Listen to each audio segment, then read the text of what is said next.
Hola, ¿qué tal? Buenas tardes, ¿cómo estáis? Bueno, bienvenidas, bienvenidos, bienvenidos a un nuevo programa de Conocete a Conocea.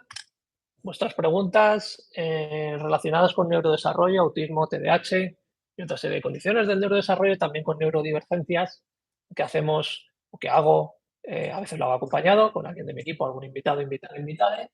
¿Cómo participar en este programa? Pues es muy sencillo. Mandadme vuestras preguntas a través de Ko-Fi, que es una plataforma de donaciones simbólicas, y lo que yo hago es recoger vuestras preguntas a través de esta plataforma. ¿Por qué? Bueno, porque si tengo que estar recogiendo las preguntas, como hacía antes, a través de todas las redes sociales que tengo, también Telegram, WhatsApp, correo electrónico, es una auténtica locura. Me vuelvo tarumba para hacer una sesión de estas en directo y por eso decidí en su momento hacerlo así, más respaldado por la mayoría de la gente que me sigue, que les pareció una fórmula correcta y así lo vamos a hacer, ¿vale? Entonces, si queréis dejarme alguna pregunta, yo voy a abrir por aquí la plataforma Ko-Fi por si acaso me hacéis alguna, ¿vale? Y la recojo también en directo ahora para responderos en este vídeo, ¿vale? Entonces, voy respondiendo a las preguntas que ya tengo, que la gente me ha dejado a lo largo de estos días, desde que anuncié el programa. Y si tenéis alguna pregunta que hacerme, si queréis, pues me lo podéis dejar en los comentarios, en la cajilla de comentarios de Ko-Fi y os respondo en este programa. Si no, pues me la dejáis y os respondo en el siguiente programa, ¿vale? Creo que no me he entendido ni yo lo que he dicho, pero bueno, en fin, ahí lo tenéis. Vamos a empezar con la primera pregunta que me dicen mamá y papá en apuros. Me dice, hola Daniel, ¿sería adecuado el EMDR, que es una técnica de nueva generación de la psicología, de psicoterapia, en un adolescente TEA y altas capacidades con conductas muy agresivas en su entorno familiar próximo, con insultos y amenazas que incluso han llevado a llamadas de emergencias para contenerle? Son 2 años así y la convivencia es muy complicada. Bueno, lo que siempre digo con todas las técnicas. Bueno, la técnica de MDR es una técnica de nueva generación de exposición que puede ser muy efectiva en algunos casos, principalmente en aquellos casos en los que, por ejemplo, hay temas traumáticos, ¿no?, de fondo. Eh, en autismo puede ser eficaz siempre y cuando, y esto pasa no solo con MDR, sino cualquier técnica, puede ser muy eficaz siempre y cuando esa persona esté especializada o tenga conocimientos profundos, no superficiales, profundos de lo que es la neurobiología autista, ¿vale? Es decir, tiene que saber cómo funcionan los procesos mentales de las personas en el espectro para aplicar cualquier tipo de técnica. Pero va desde los EMDR hasta una técnica, una terapia, por ejemplo, cognitivo-conductual, por ejemplo, ¿vale? Si no conocemos cómo funciona la mente, cómo procesa la mente de una persona en el espectro, esa técnica va a ser ineficaz. Y no porque se esté aplicando mal, sino porque no tiene en cuenta esta parte, que es súper importante, ¿vale? Entonces, ahora, en el caso que me estás comentando de conductas muy agresivas en un entorno familiar próximo, yo diría que la conducta agresiva nunca, ¿vale? Aunque entiendo que es difícil porque es lo que se ve y lo que se sufre y lo que sufrirá él también, ¿vale? Vuestro chaval. eh, la conducta agresiva nunca es la raíz del problema, ¿vale? Es una consecuencia, es un síntoma de que algo está sucediendo ahí y que no funciona. De hecho, además, me resulta muy curioso que sea en un perfil de este tipo, porque normalmente las conductas agresivas suelen estar asociados a otro tipo de autismo, ¿vale? Más a un autismo tipo TEA tipo 3, un antiguo Canner, ¿vale? Con más dificultades a nivel de comunicación, ¿vale? A nivel cognitivo, ¿vale? Pero puede darse, por supuesto, ¿vale? No, no está exento, ¿vale? Pero es una reacción. Al final la conducta agresiva siempre es una reacción. Yo aquí diría que la intervención adecuada que se debería hacer primero es saber qué es lo que está provocando esas conductas agresivas, cómo ha sido esa escalada de agresividad. Normalmente se produce a través de refuerzos intermitentes, es decir, de pautas poco consistentes que se intenten aplicar, ¿vale?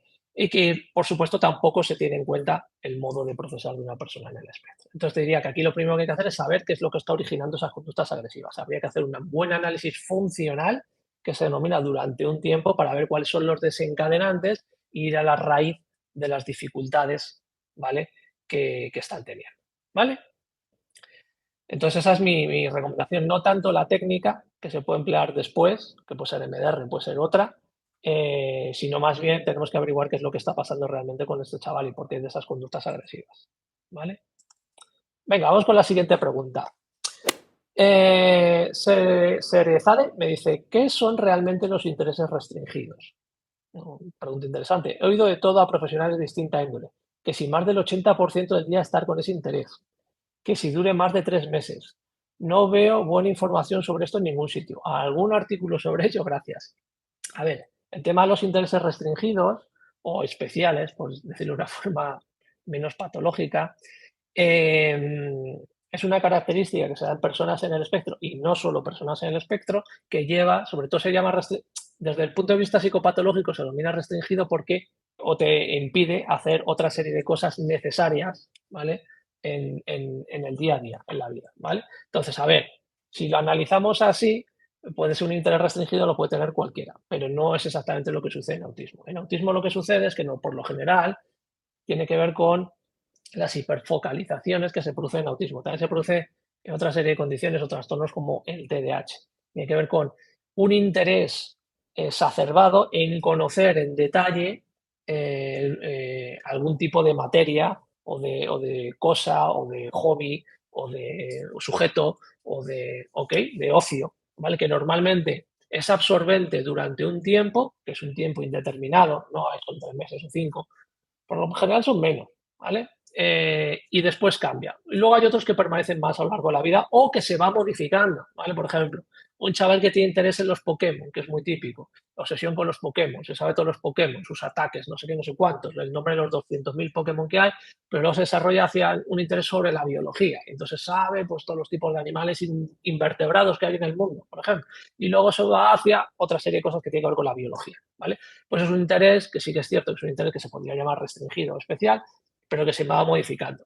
Otras personas en el espectro, por ejemplo, lo que suelen hacer es que es un interés que va cambiando y cambia mucho el tema, ¿vale? De repente es la papiroflexia y luego es la música. De repente es la literatura o de repente son los coches de carreras de los años 60. Por poneros algún ejemplo, ¿vale? Entonces, no hay un tiempo determinado. Lo que sí que es cierto, es que normalmente este interés es un interés que no es tanto obsesivo en el sentido de que si no lo hago me muero, ¿vale? Sí que es recurrente en el sentido de que si intenta volver a ello, intentas también abrazar a los demás alrededor de ello, tu tema de interés, o sea, tu foco de conversación suele ser ese tema de interés, no es tanto como esos temas de interés adolescentes de niños que o están jugando al fútbol o están jugando al Fortnite o lo que sí se tiran horas. Eso no se habla de un interés recurrente en ese sentido, sino es más una necesidad de saberlo todo sobre ello, conocer los detalles más incluso absurdos sobre determinada película, por ejemplo, determinado actor ¿no? o determinado dibujante de cómics, ¿no? Como absorber muchísimo ese interés, ¿vale? Entonces, bueno, los intereses restringidos, como digo, no hay una duración determinada, sino tiene que ver más no solo con la parte que te desconecte, a nivel patológico sí, ¿no? La parte que te desconecte a tu día a día, a las cosas que tienes que hacer, a las tareas de la vida diaria, sino cómo llevas ese interés, el sentido que le das, que muchas veces es un sentido que es absoluto, ¿no? Como que eh, lo significa todo y de repente pasa unos meses y ya no, y te olvidas de él, ¿no? Y esto provoca muchísima frustración también a las personas en el espectro, ¿no? Porque lo defienden a capa y espada como algo que para ellos es el significado de su vida y de repente pasa otra cosa, ¿no? Y eso provoca un sentimiento encontrado, hacer de, vamos a ver, esto que era todo para mí y de repente ahora me ha cansado y no quiero saber nada de ello, ¿no? Entonces va más por ahí, ¿vale? A nivel de diagnóstico se suele enfocar más por esa parte, ¿vale? Más que por tanto cuánto dura, ¿no? El 80% del día, que se dura 3 meses, como comentas. Entonces va más por esa parte, ¿de acuerdo? Vale, venga, vamos con otra pregunta. Me dicen por aquí, hola, muy interesantes tus vídeos de YouTube. Quería consultar si hay alguna posibilidad de que con ver un diagnóstico realizado por un psicólogo me puedas decir si tengo o no TEA. A ver, esto no se puede hacer así, ¿vale? ¿De acuerdo? Para conocer cómo ha sido el proceso, o está muy bien descrito en el informe y te crees que ese proceso se ha realizado así, es decir, confías en que se haya realizado así el proceso, y ni aún así eh, podría decir, yo podría decir o negar el diagnóstico que te ha dado otro profesional, ¿vale? Esto hay que volver a evaluar, en todo caso, para contrastar, ¿vale? No es como los diagnósticos son clínicos. ¿Esto qué quiere decir? Que se basan principalmente en la observación, ¿vale? Y la cotejación de ciertos datos a nivel psicométrico que se realice in situ, ¿vale? Con la persona.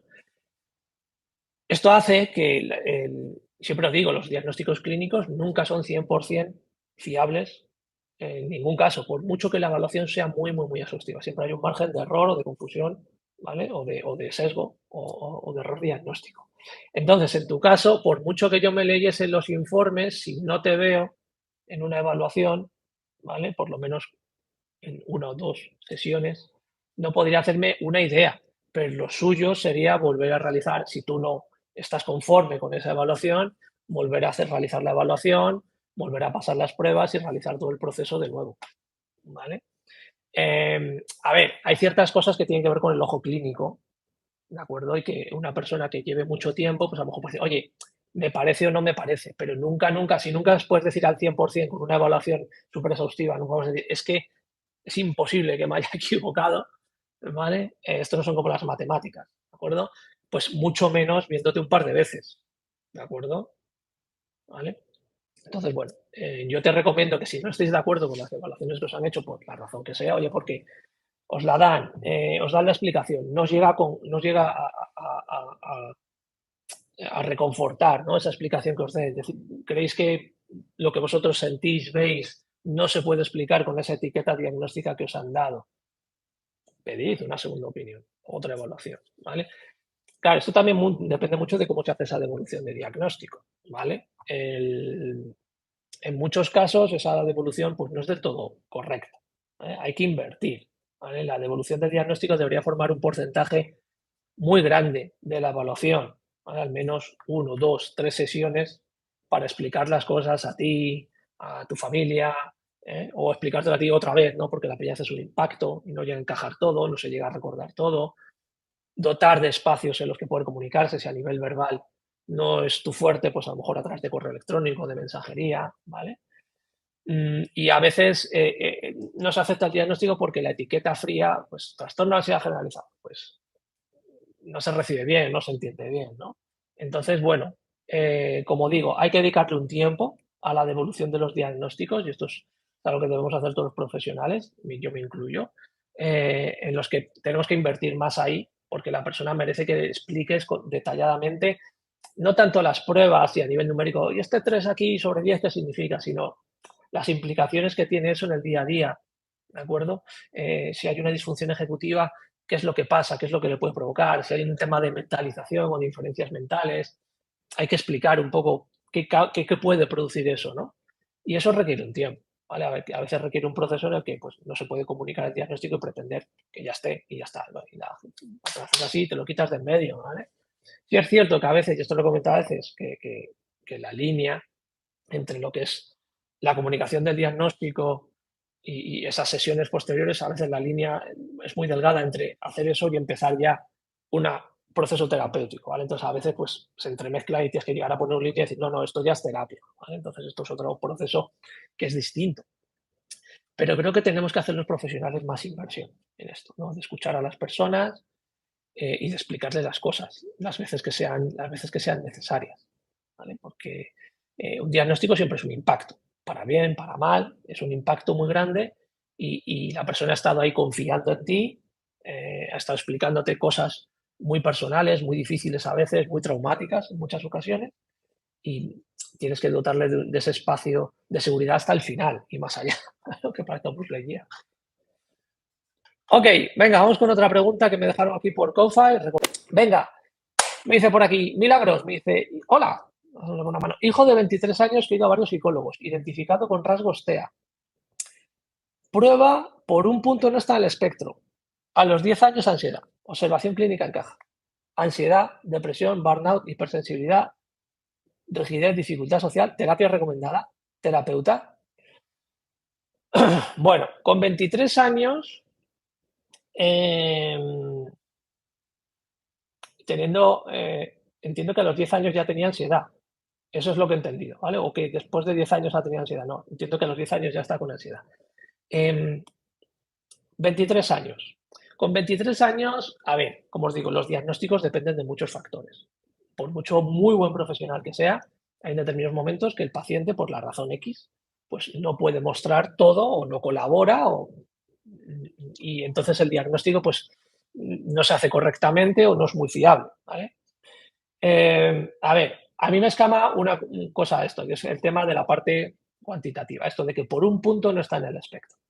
Esto quiere decir que han tenido muy en cuenta algunas de las pruebas diagnósticas estandarizadas de autismo, que pueden ser probablemente la DIR o la 2.2, que son las más utilizadas con más estándares oficiales, que son dos pruebas que yo le he comentado muchas veces que a mí no me gustan, porque para empezar, para ciertos perfiles, pues es poco sensible, en el sentido de que se escapa, no los identifica bien, ¿vale?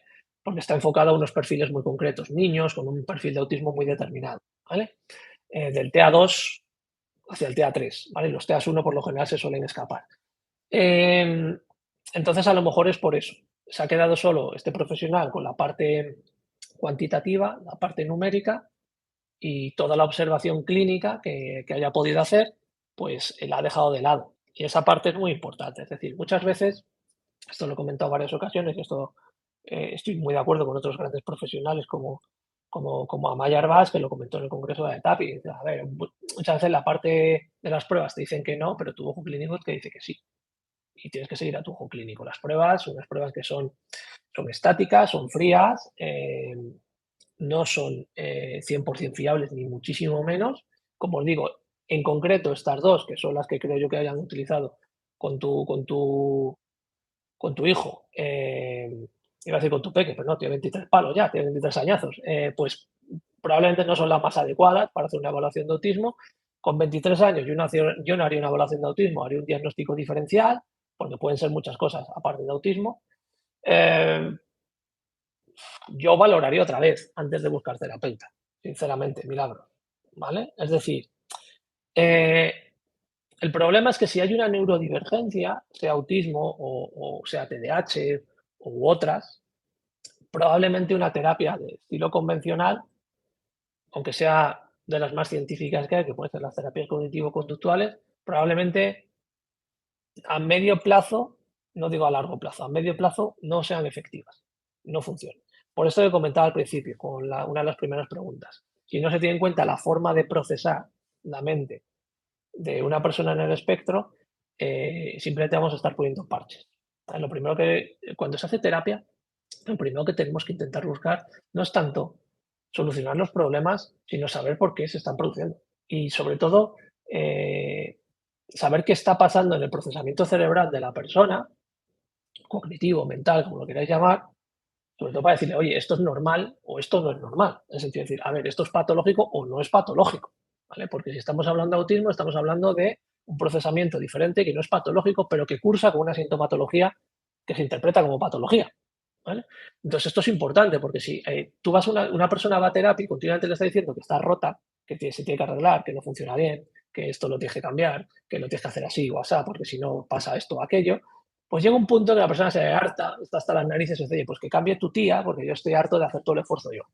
Y con toda la razón del mundo, si está, es una persona dentro del espectro, ¿vale? Es importante respetar ese pensamiento neurodivergente. El pensamiento neurodivergente no es un concepto abstracto que digas, oh, pensamiento neurodivergente, qué bucólico. No, es que es verdad, es como comparar sistemas de procesamiento de ordenadores o de móviles, que pueden ser muy parecidos, pero en realidad son muy distintos. ¿Vale? ¿Ok? Entonces, Milagros, yo te diría que reevalúes.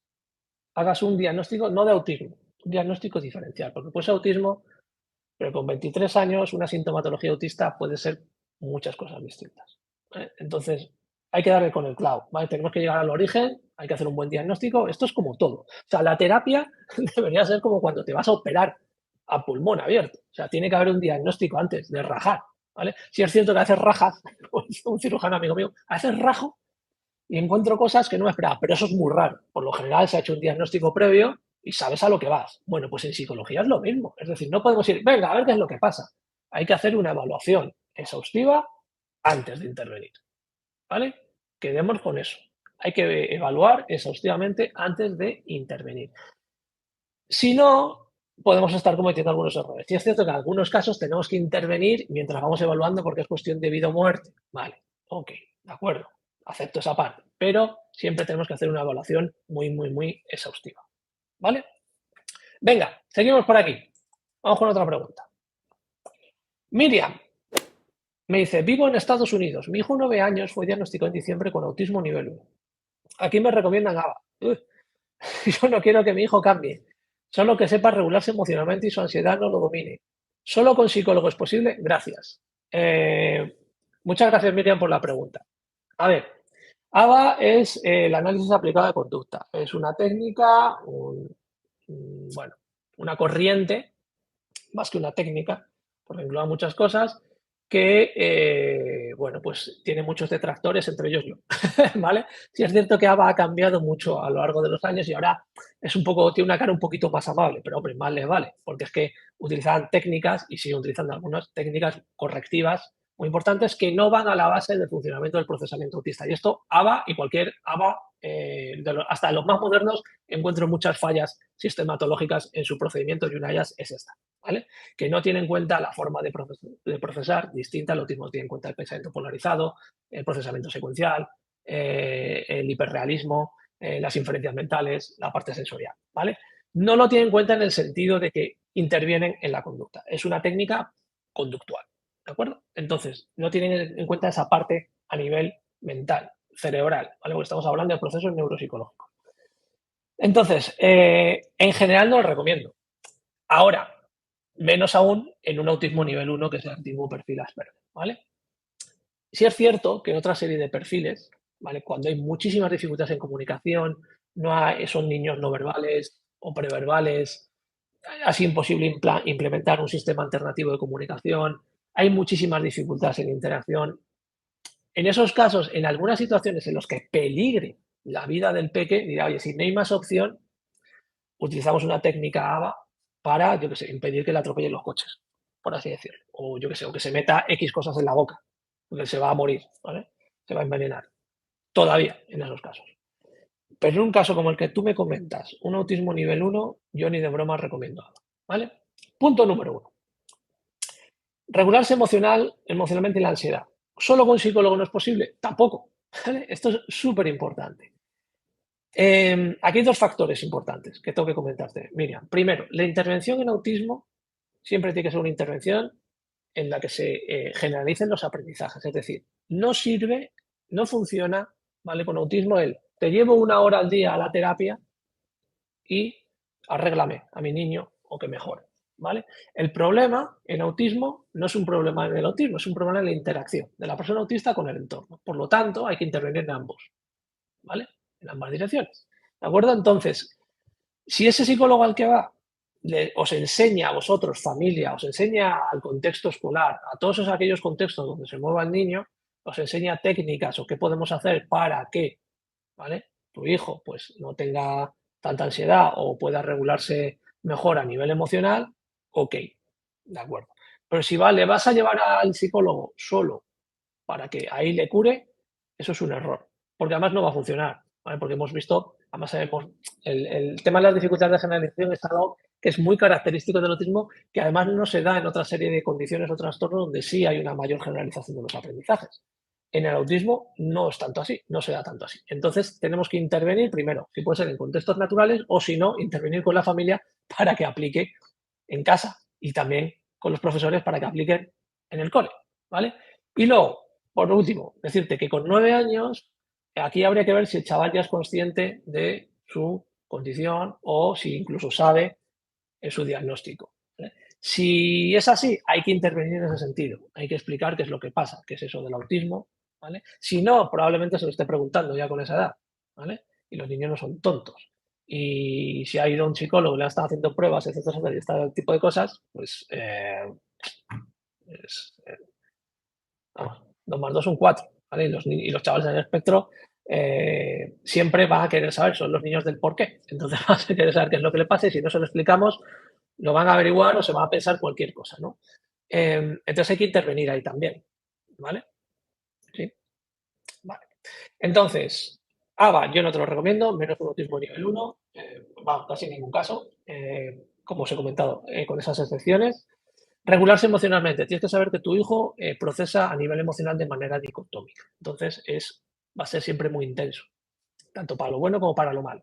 Y eso es una forma que es suya natural y no está mal, ¿vale? Lo que pasa es que cuando es malo, entre comillas, es una depresión o es un enfado, ostras, claro, es como muy bipolar, ¿no? Es lo que se habla, ¿no? La polaridad emocional autista. Pero en sí no es malo. Esto sí es cierto que a veces eso no se adecua al contexto y podemos enseñarle, intentar enseñarle, decir, oye, hay ciertas formas de regular, si tú quieres esto, ¿no? Sobre todo para que él no lo pase tan mal, pero siempre desde el respeto y desde la validación emocional, ¿vale? Eso es súper, súper importante, ¿de acuerdo? Es la parte que más me preocupa cuando se habla de desregulación emocional, es que me chirría tanto que digo, ¿por qué desregulación? Se regula de manera dicotómica, de manera polarizada y no se ajusta a tu contexto, ¿vale? Pero para él es así, lo siente así. Entonces hay que intentar evitar todas esas frases de eres muy exagerado o él no es para tanto, ¿vale? Porque al final el niño lo que está recibiendo es que su emoción no es vale y eso no está bien, ¿vale?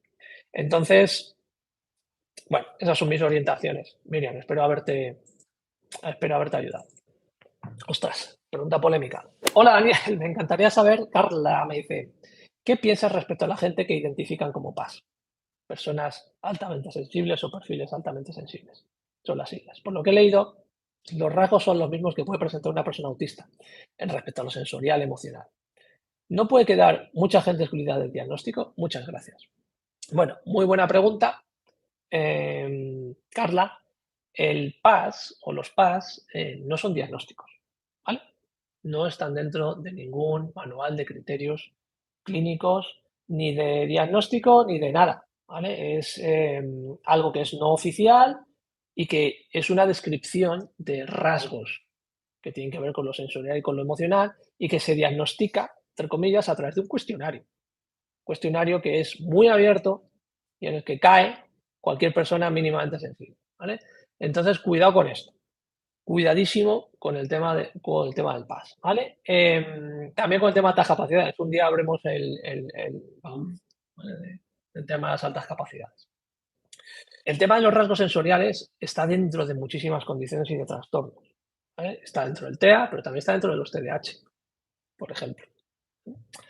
Entonces, aquí hay que evaluar mucho más. El tener rasgos sensibles o tener un perfil de alta sensibilidad, por ejemplo, o de baja sensibilidad, hiposensibilidades, prácticamente no es, no es decir nada, ¿vale? Hay que evaluar muchísimas más cosas. No podemos quedarnos solo en esa parte. Y sí es cierto que estamos viendo que mucha gente que se ha identificado con este PAS, pues luego eran autistas, otros no, ¿eh? ¿Vale? Pero sí es cierto que muchos, yo he visto bastantes en los últimos años, en los que, bueno, lo que había era un autismo ahí subyacente, enmascarado, solo por darle importancia al tema de la sensibilidad, ¿no? Entonces, bueno, creo que es peligrosa esa identificación. En general, cualquier diagnóstico se hace a través de un cuestionario. No hay diagnóstico que se haga a través de un cuestionario. El diagnóstico se establece a través de la observación y la aplicación de pruebas estandarizadas a nivel psicométrico. Y son evaluaciones que por lo general son, sobre todo en adultos, son largas, son extensivas, porque la sintomatología, no solo sensorial, sino todo lo demás que aparece relacionado o que parezca indicar trastornos del neurodesarrollo, no son inequívocas del trastorno del neurodesarrollo, ¿vale? Cuando se hace un diagnóstico diferencial para el autismo, hay que contemplar al menos entre 15 y 20 entidades clínicas diagnósticas, que se dice pronto. Entonces, los diagnósticos los tienen que hacer profesionales especializados en neurodesarrollo, que tienes que saber de neurodesarrollo típico y atípico, es decir, hitos evolutivos, etcétera, etcétera, y después en psicopatología, porque hay muchísimas condiciones y trastornos que se confunden con el autismo, con el TDAH, con las altas capacidades, que tampoco es un diagnóstico clínico, por cierto, ¿vale? Entonces, cuidado con el tema de los PAS, ¿vale? Sí, pero no, no nos quedemos solo con esa parte, que es muy peligrosa. Vale, Bessie 2 me dice, hola Daniel, me gustaría saber tu opinión sobre un adolescente que no quiere relacionarse, solo tiene interés por la tecnología, videojuegos, música. Dentro de casi tampoco colabora en terapia. ¿Es recomendable obligarle a salir y hacer terapia o contraproducente? Bueno, pues una pregunta muy compleja, muy compleja. A ver, aquí habría que ver un poquito, para empezar, qué tipo de terapia se ha hecho y por qué ahora se niega a hacer terapia. Adolescente TEA, importante, conoce su diagnóstico. Esto es importantísimo. Siendo un adolescente, es consciente de que es distinto, es consciente de la diferencia. Y habría que hacer una comunicación de diagnóstica guiada, que puede ser por un profesional, que puede ser por un profesional y junto con otra persona en el espectro, incluso de edad similar o parecido, no muy mayor que él, sería el combo ideal. Eh, y habría que ver, para empezar, oye, él es feliz con este tipo de, esta falta de relación. La tecnología, los videojuegos, la música, está contento con su vida así. ¿Vale? Es una parte que muchas veces yo le pregunto a los padres, decir, pero tu hijo es feliz, tal y como está. ¿Vale? A lo mejor no lo es, ¿vale? El tema de obligarle a salir a hacer terapia, vuelve un poco a lo mismo, al tema de la terapia. Em, si es una terapia para cambiarle en el sentido de decir, tú tienes que cambiar porque estás mal, no. Si es una terapia para decir, oye, te voy a enseñar estrategias para aquellas situaciones en las que tienes dificultades, pues yo te digo, mira, esto sucede porque tu cerebro funciona así y el cerebro del otro funciona de otra forma. Entonces tenéis un conflicto. Entonces, si quieres, yo te voy a enseñar esta estrategia para que, bueno, pues que la conclusión de esa situación sea mejor y te beneficie. Y tú, si quieres, la utilizas o no. Esa es, por ejemplo, la aproximación terapéutica que nosotros hacemos. No es terapia en sí, yo le llamo entrenamiento, ¿vale? Aunque administrativamente le tenemos que llamar terapia porque trabajamos con trastornos, yo le llamo un entrenamiento porque es lo que creo que hay que hacer. Es decir, hay que entrenar a sobrevivir en este mundo a las personas en el espectro, pero con esas variables que hay que tener en cuenta. Primero, tiene que conocer su diagnóstico y después tiene que querer. ¿Vale? Si es cierto que, bueno, a los chavales o los adolescentes, pues bueno, pues a lo mejor de primeras no quieren y con una intervención menos directa, pues consigues que entren un poquito, ¿no? Es decir, no podemos ir a saco. No es como con un adulto. Un adulto es muy sencillo, esa parte. Lo comentaba antes con una familia con el diagnóstico. Un adulto va con predisposición. Un chaval que va a hacerse un diagnóstico y encima ha dicho, te va a ver un psicólogo, una psicóloga, que no sé qué, te va a hacer unas pruebas. Y dice, ostras, Pedrín, ¿vale? Pues va con reticencias mínimo, si no es una negación, ¿no? Entonces no es lo mismo. Entonces, yo aquí te diría, primero, BCI2, ¿sabe, conoce o no el diagnóstico? ¿Es feliz con su forma de disfrutar de la vida, la tecnología, los videojuegos, la música? ¿Le notas que le falta algo, que pide cosas? Y después diría, ¿qué tipo de terapia le ofrecéis? ¿Es una terapia de, pues, lo que os digo, tienes que cambiar tú porque estás mal? Tienes que hacer un esfuerzo, tienes que esforzarte más por salir, ¿no? Este tipo de cosas que les dicen a la persona en el espectro, es que tienes que esforzarte más por salir. Tienes que ser más sociable. Si va por ahí, pues no, eso sería contraproducente. ¿No? También le preguntaría, oye, ¿te gustaría hablar con alguien que te ayude en algunos momentos en los que no sepas? No sé, a veces es difícil comunicarse con la familia, ¿no? Y porque no te entienden, ¿no? Y encontrar un espacio seguro en el que puedas decir, oye, pues es que a mí me gusta hacer esto, o me parece que si esta persona es así, yo se lo digo y no tiene por qué ofenderse porque digo la verdad. Pues que una persona te diga, pues tienes toda la razón del mundo. Es verdad, no es tu. Pero fíjate lo que ha pasado, te voy a explicar por qué ha pasado. A lo mejor eso sería pues más indicado. ¿Vale? Venga, vamos con la siguiente pregunta. A lo mejor me da tiempo a hacer alguna en directo, ¿vale? Lola me dice, ¿qué opinión te parece la terapia grupal de habilidades sociales? Mi hija tiene 15 años y diagnóstico TA2. Le diagnosticaron con 11 y desde entonces hace terapia grupal de habilidades sociales, pero no terapia individual. ¿Y por qué no hace terapia individual? ¿Y por qué no haces tú, Lola, terapia para tu hija? A ver, tema de los grupos. Tiene que haber, cumplir varios requisitos en los grupos para que funcione. Primero, y más importante, si sabe el diagnóstico alguien de ese grupo, lo tienen que saber todos. ¿De acuerdo? Es decir, no podemos tener una persona en un grupo que sepa que está en el espectro y las otras que lo ignoren. ¿Vale? Con 15 años y con un diagnóstico de TA2, pues existe esa posibilidad de que no lo sepan aún. ¿Vale? Entonces, asegurarnos primero que lo saben o que no lo saben, ninguno. A ver, por lo general, ya cuando se va a grupos, normalmente se va a grupos de asociaciones. Y en la asociación hay un letrero gigante que pone Asociación TEA de no sé dónde. ¿Vale? Entonces, por lo general, lo deberían saber. ¿Vale? Y si no lo saben y llevas a un sitio que se llama Asperger Alicante, pues deberían saber el tema del diagnóstico.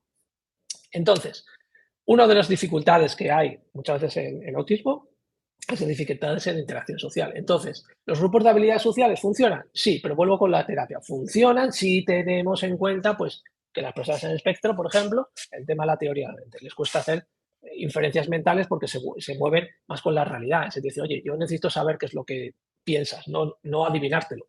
¿Vale? Por ejemplo, esas son cosas que tenemos que tener en cuenta. Les podemos enseñar estrategias, si es cierto, y podemos decir, oye, mira, tu forma de procesar es así, pero si utilizas esta pregunta, a lo mejor, pues te dan esa información que el otro piensa que deberías estar adivinando por mirarla a la cara, por poneros un ejemplo de inferencia mental, ¿no? Y de teoría de la mente. Hombre, pues puede ser muy útil y que practique con chavales de su misma edad, con perfiles similares, pues está muy bien, porque claro, una de las cosas que dificulta muchas veces la interacción es cuando se ven que están muy por debajo de los ritmos de los otros, ¿no? Por eso muchas veces los peques o los chavales en el espectro se dan mejor con otros chavales más pequeños, ¿no? Porque los ritmos son más parecidos, ¿no? Se ajustan más a sus propios estilos. Entonces, estar con chavales con que tienen esas dificultades similares, ¿no? Pues les puede ayudar. Entonces, yo te diría que sí está bien que haga estos grupos de habilidades sociales. Vuelvo un poco a las cosas que siempre digo acerca de la terapia, pero siempre que haya un planteamiento serio. Es decir, vale, nos planteamos este objetivo. Queremos que se relacionen más entre ellos. Bueno, ¿cómo lo vamos a hacer? Con esta estrategia. Y esperamos que esto, y eso os lo pasen por escrito a las familias. ¿Eh? Cualquier intervención científica, ¿vale? Tiene que pues ir acompañado de una programación de objetivos que, oiga, que sean revisables, a veces se cumplen más, a veces se cumplen menos, pero donde no se vaya a pasar el rato, simplemente, porque para eso te haces un grupo de ocio. ¿Vale? Pues si son habilidades sociales y vamos a hacer un entrenamiento de habilidades sociales, tenemos que ser más rigurosos. ¿Vale? Vale, tengo aquí a Alexandra que dice, mujer autista adulta. ¿Es normal que se diagnostique en un diagnóstico diferencial de TLP a TEA durante un año y en valoración de la discapacidad el psicólogo en un minuto de ver me diga que no se cree el diagnóstico? Sí, es normal, sí, porque hay mucho temerario de la valoración de otros profesionales. Y aún así me dijo que iba a poner TLP en la resolución. Pues te está contradiciendo. Entonces, aparte de que esta persona sabe más, es más eficaz que un año que tu terapeuta que te ha diagnosticado, en un minuto lo iguala, pero encima es poco consecuente con su opinión y dice, pero sí te lo pongo en el informe. No sé, o sea, estas cosas me dejan alucinado. El diagnóstico ha sido por la Seguridad Social, ¿vale? Me dijo que me iba a poner también TLP en la resolución además de TEA, pero no entiendo que haya invalidado el trabajo mío y de mi psicóloga en un minuto por verme. Estas cosas pueden pasar, ¿vale? Yo en estos casos, yo le diría, Alexandra, a tu psicóloga, lo que te ha pasado. Y le diría a tu psicóloga, si yo si fuese tu psicóloga, le diría, voy a llamar al centro base. Dime con quién has hablado. Y llamo a ese profesional. Para hablar con él, para decirle, vamos a ver, te voy a contar la evaluación que hemos hecho. Y ahí ves un poquito, eh, bueno, ves un poco cómo está el ambiente, por decirlo un poco en general. Es decir, a mí esto me parece una auténtica barbaridad. El poner en duda el trabajo de otro profesional eh, eh, al ver solo, al verte solo un minuto, independientemente de cómo haya sido tu otro proceso, ¿vale? Independientemente de eso, pues si encima me dices que ha sido un proceso de un año del diagnóstico, que ha sido un proceso, entiendo que complejo, si eres adulta, un diagnóstico de TLP y TEA combinado que se puede dar, ¿vale? Se puede dar concurrentemente, el TEA y el TLP, que es el trastorno límite de personalidad. Entiendo que eres un perfil con perdón complicado, ¿vale? Entonces, habrá sido un proceso largo, exhaustivo. Supongo que te habrá hecho muchísimas pruebas. Eso estará reflejado en ese informe que se entrega y que llegue otro profesional y que en un minuto diga, es que no eres TEA o no lo pareces, pues a mí me parece una auténtica barbaridad. Esto roza la mala praxis y te diría que hasta denunciado. Pero, desgraciadamente, a veces se ve, ¿vale? En muchos profesionales sanitarios y clínicos, pues, bueno, de lo que no saben les gusta hablar mucho. Y creo que aquí los primeros que tenemos que ser prudentes somos todos. Y cuando no sabemos una cosa de una cosa, pues tenemos que reconocerlo. Y desgraciadamente, en formación TEA específica hay muy poca. Y a nivel general, por ejemplo, en el máster general sanitario, la formación que hay en TEA es de absoluta vergüenza en la mayoría de las universidades, por lo menos en las que he visto yo. Entonces es normal que salgan con esa serie de conocimientos. Otras personas que no se han formado y que son más antiguos, son antiguos licenciados, pues se puede ir practicando lo mismo. En la carrera no se ve prácticamente el autismo. Y es una cosa en la que hay que estar sobreespecializado para opinar. Entonces te diría, Alexandra, que esto es una barbaridad. Yo soy tu psicóloga y yo llamo a esta persona. Y le digo que bajo qué criterios. Yo siempre con el tema de las valoraciones de discapacidad, yo siempre digo que este tipo de cosas exigir que las den por escrito. Es que hablar es muy fácil, ¿vale? Que las den por escrito y que sean y que lo firmen y que sean consecuentes con sus actos y sus palabras. ¿De acuerdo? Venga, Cristina me ha preguntado por aquí. Daniel, ¿podrías enumerar las diferencias principales entre un TEA y un TDAH? Pues hay muchísimas. De hecho, hice un hilo en Twitter que voy a buscar por aquí. A ver, son dos condiciones del neurodesarrollo que lo que tienen en común es que tienen una aparición temprana. Temas comunes. Preocupación por determinados tópicos. Dificultades en interacción social. Las alteraciones que os comentaba en funciones ejecutivas. Anomalías prosódicas del lenguaje y anomalías pragmáticas, alteraciones pragmáticas también en torno al lenguaje, es decir, cómo se dice y la intención de que se dicen las cosas, por ejemplo. Diferencias importantes, ¿vale? En el TEA, ¿vale? O en el autismo, la falta de atención está vinculada más a situaciones sociales o a determinados contextos en los que se dispersa la atención porque le supera, porque se está hablando de un tema que me interesa, por esa falta de procesamiento más a medio plazo, decir, bueno, si estoy en esta conversación, quizás esto me sirva para, ¿no? Como son más hiperrealistas, pues dice, bueno, pues esto no me interesa, pues me largo, ¿vale? En TDAH hay una, la habilidad, o sea, ese cambio atencional más generalizado, ¿vale? No tiene que ver tanto con el contexto, por ejemplo, la situación, ¿vale? En el autismo, la dificultad en la relación está más debido a los temas mentalistas, hiperrealistas que desembocan en una dificultad en habilidades sociales, es decir, esa torpeza de decir, oye, no te das cuenta que esto es inadecuado, ¿no? Este tipo de cosas.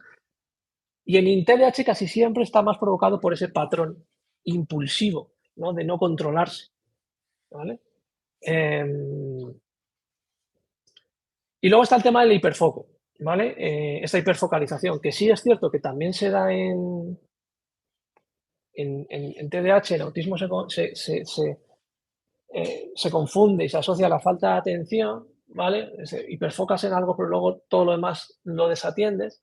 Pero sí es cierto que en TDAH también se da el hiperfoco, pero normalmente es menos productivo que en autismo. En autismo está como más dirigido, es como más funcional al final. Es decir, el autista, por lo general, ¿vale? Al final siempre encuentra que ese hiperfoco darle algún sentido. Y en TDAH normalmente es un hiperfoco más absurdo. Es más de una pérdida de tiempo, algo que no lleva a nada.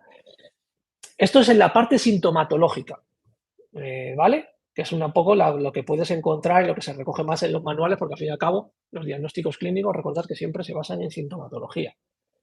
Pero luego, en la parte más del núcleo, el core, dicen los norteamericanos o los anglosajones, tiene que ver más con esos procesamientos más únicos e inequívocos a nivel mental en el autismo, que tienen que ver principalmente con la secuencialidad, la dificultad de trabajar en paralelo, que en algunos casos también se puede dar en TDAH, pero sobre todo en el tema del hiperrealismo, que es casi exclusivo del autismo, y el tema de las inferencias mentales o la teoría de la mente, que también es casi exclusivo del autismo. Sino otra serie de patologías, síndromes, trastornos, pero que no tienen nada que ver. Es como distinto, ¿vale? Y eso se diferencia mucho del TDAH, Cristina, ¿vale? Esa es la diferencia principal, ¿vale?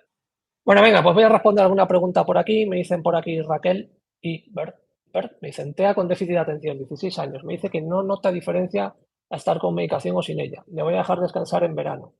¿Cómo hago para relajarle el tic que tiene de frotar los dedos? Si se frota los dedos, no es un tic, probablemente sea una estereotipia, ¿vale? Los tic suelen ser más generalmente en la cara, ¿vale? Cuando hay movimientos, ¿vale? Las manos, que son los movimientos más distales, ¿vale? Suelen ser estereotipias, ¿vale? Entonces, las estereotipias no se tienen que dejar de hacer. En todo caso, las puedes redirigir. ¿Sí? Tienes que intentar que haga un movimiento parecido a ese que hace, ¿vale? Para que no se haga daño. Yo entiendo que se lo quieres quitar porque a lo mejor se frota y se hace heridas, ¿vale? Entonces lo que hay que hacer es darle algo alternativo, por ejemplo, mover un boli, ¿vale? O morder algo, si es de morder, ¿de acuerdo? Cuidado con la retirada de medicación, no la hagas abruptamente. Esto consúltalo con el médico, con el neurólogo, que te esté llevando el tema de la medicación, o psiquiatra, que te esté llevando el tema de la medicación para pautarte cómo debes retirarla. No se la retires de golpe porque algunos medicamentos pueden provocar efectos de rebote, ¿vale? Cuando la retiras de golpe. Ten cuidado con esa parte, ¿vale? Venga, me dicen por aquí, Alejandro, ¿qué hay altas capacidades? ¿Es normal que las altas capacidades acentúen el desinterés social? Muy buena pregunta. Sí, es cierto. Muchas veces el tema de las dificultades que en interacción social en altas capacidades tiene que ver muchas veces con que las conversaciones o que las interacciones no son de su agrado, en el sentido de que no se ven productivas. ¿Vale? Entonces, pero cuidado que se puede confundir con ciertos perfiles autistas. Pero sí es cierto que ahí eso hace que sea aún más difícil, ¿de acuerdo? Porque es como todavía más selectivo el tema de la interacción social.